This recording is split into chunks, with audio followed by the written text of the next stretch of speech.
صباح الخير على حضراتكم. من هنا بتبتدي الحكاية من كلية علوم الرياضة للبنين بالإسكندرية، اللي النهاردة بتحتضن اختبارات القدرات، بوابة العبور الحقيقية لدخول الكلية. النهاردة المركز الإعلامي لكلية علوم الرياضة للبنين بالإسكندرية حريصة إنها تنقل الحدث مع الطلاب الجدد وانطباعاتهم وآرائهم، وهنتكلم معاهم عن طموحهم وعن إرادتهم وشغفهم لدخول الكلية. تعالوا معانا نلتقي مع الطلبة الجدد.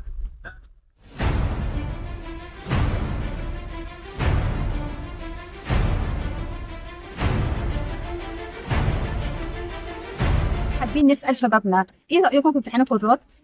والله كان جميل. كان صعب شوية وفي حاجات سهلة وكان كله بيعدي يعني كويس. تمام، كلمني عن سبب اختيارك لكلية علوم الرياضة باسكندرية. عشان انا حلمي اكون مدرس بره في اوروبا. تمام، كلمني عن الكشف الطبي. هل قبل ما تبدأ أي اختبار تم توقيع الكشف الطبي عليك؟ بالفعل تم توقيع الكشف الطبي عليا قبل ما ابدا الاختبار وطلعت لائق؟ وطلعت لائق فكملت بقية الاختبارات. انت تعرف ان انت ما ينفعش تاخد اي اختبار في قدرات الا لما تكون لائق طبيا، دي اهم حاجه. ايوه. طيب تمام، كلمني عن سبب ان انت مثلا موجود معايا النهارده في اختبار القدرات. موجود معاكم النهارده عشان اقول ان كله يجي يخش الكليه دي، واللي حابب الرياضه يجي يخشها ويشوف هدفه ايه.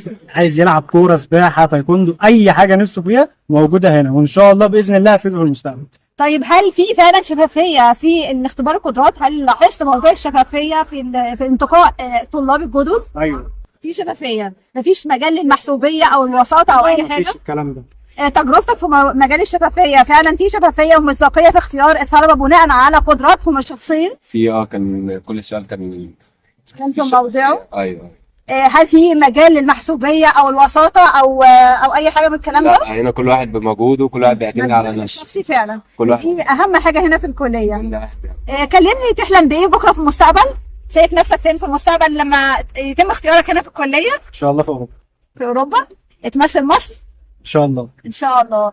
كلمني عن طموحك في المستقبل. ان شاء الله اكون مكان حضرتك واكون مذيع قد الدنيا. تشرفنا طبعا هنا في الكليه ان شاء الله، وتشتغل كمان معانا باذن الله، تبقى من كل العمل بتاعنا ان شاء الله. شكرا ليكم، وان شاء الله نلتقي بيكم في المستقبل القريب باذن الله.